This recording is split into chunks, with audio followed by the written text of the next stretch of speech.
Saya datang daripada Parlimen. Pagi ini mula bahas titah diraja, dan sebelum itu usul tergempar dibawa oleh Ketua Pembangkang supaya dibincangkan satu skandal rasuah paling besar. Hal Malaysia dibongkar di Mahkamah Amerika. Dan pihak speaker bersetuju usul itu dibincang, tapi bukan dalam parlimen, tapi di kamar khas. Yang kehadiran ahli-ahli parlimen tak ramailah dalam kamar khas. Hadirin sekalian, pegawai-pegawai kerajaan yang ada, pegawai polis dan sebagainya, lihatlah skandal rasuah di Malaysia ditangkap dan dibicarakan di Amerika. Pendedahan ini paling mengejutkan kita. Saya tak tahu. Yang saya tahu, Najib dapat 2.5 bilion daripada Tok Arab. Itu yang kita jajah. Kita jajah sebelum pilihan raya dulu. Sekarang terdedah berapa bilion lagi diberi kepada ahli perniagaan, orang putih, dan di antaranya dia gunakan wang itu untuk girlfriend kah, untuk perempuan simpanan kah. Dia bayar 10 juta US dollar, lebih kurang 44 juta. Beli rumah di London, menggunakan wang kita untuk skandal kehidupan mereka, wang rakyat. Paling memalukan dunia sekarang ini. Dan yang terlibat itu 3 gadis Melayu, perempuan Melayu. Saya sebut dalam parlimen tadi, alhamdulillah orang Melayu sudah sampai ke peringkat dunia. Bukan terkenal seperti Wan Azizah yang jadi timbalan Perdana Menteri. Bukan terkenal seperti Hana Yeo yang mendapat award di peringkat antarabangsa. Tetapi terkenal kena rasuah dan blackmail. Dan orang putih itu mengaku dia telah menerima, dan barulah selepas itu Badan Pencegah Rasuah Malaysia MACC bertindak panggil Rohana ke nama dia, buat siasatan selama 8 jam dan melibatkan wang negara begitu banyak. Hadirin sekalian, yang selama ini kita tidak tahu. Rupanya skandal Wana MDB adalah skandal rasuah yang terbesar dalam dunia. In the world, rekod dunia. Sudah tentulah dengan terbongkarnya perbicaraan di Amerika Syarikat ini, pelabur-pelabur nak datang ke Malaysia dia akan fikir 2-3 kali. Mereka bimbang sistem kehakiman negara kita yang dulunya amat dihormati, sekarang dilihat sistem kehakiman negara kita sudah nak kata hancur berkecai tidak lagi, tetapi seolah-olah ada 2 kelas, kelas kayangan dan kelas rakyat biasa.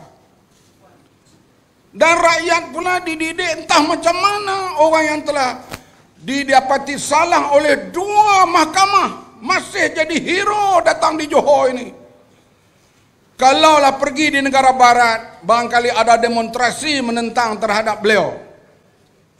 Kerana mereka amat anti rasuah, amat benci kepada penyelewengan. Saya tak sukalah wanita Melayu terkenal kerana skandal.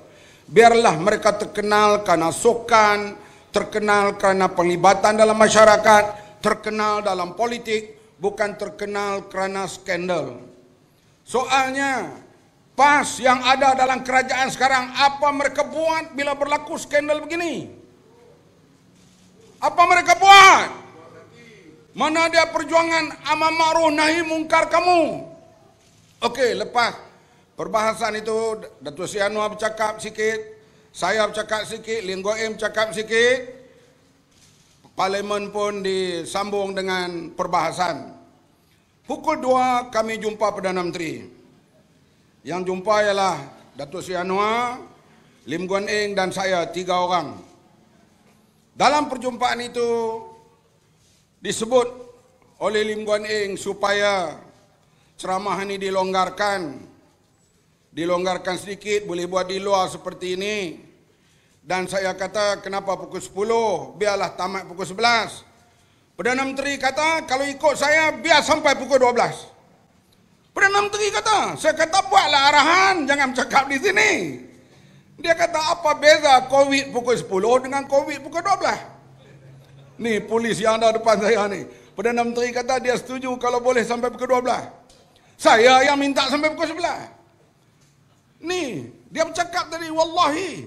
Depan kami 3 orang, dia seorang jadi 4. Dia kata, apa masalah pukul 10 hingga pukul 12? Kalau COVID ada lah. Dan kita sebut, Singapura telah bebaskan, UK telah bebaskan. Dan semua ikut patuh kepada SOP dan sebagainya. Sebab sekarang ni, COVID baru ni dia memang mudah kena. Tapi mudah hilang. Jikalau kita cepat bertindak, artinya mengasingkan diri, cepat ke hospital, cepat membuat rawatan-rawatan yang disyorkan oleh pihak doktor, ataupun ubat tradisi, ataupun ubat cara perubatan moden, semuanya boleh dipakai untuk hadapi COVID ini. Ini hadirin sekalian, dan kita buat lagi, dan Perdana Menteri kata tak apalah, dia mesyuarat kabinet ini, dia akan beritahu. Mesyuarat kabinet hari Jumaat. Lambat lagi. Patut dia sebagai Perdana Menteri boleh buat arahan. Iaitu dia kata boleh sampai ke 12. Tapi arahan itu hanya kepada kami 3. Kami 3 pemimpin, tapi menteri-menteri dan pegawai-pegawai kerajaan belum diarahkan lagi. Hadirin yang dihormati sekalian, dalam keadaan begini negara kita, yang kita tahu struggle of power antara kluster mahkamah dengan UMNO biasa. UMNO biasa ni kalau boleh dia nak pilihan raya sampai habis hujung tahun. Kluster mahkamah nak pilihan raya segera. Dan mereka telah berjaya kerana mereka pegang masih lagi presiden parti UMNO dan masih lagi berpengaruh. Sebagai pemimpin UMNO, dia tahu kalau ada pilihan raya, nak jadi calon mesti presiden yang akan beri watika. Maka mereka sokonglah bagan datuk tu. Maka adalah pilihan raya di Melaka. Dengan serba ketat peraturan yang menyebabkan ramai orang tak keluar untuk mengundi.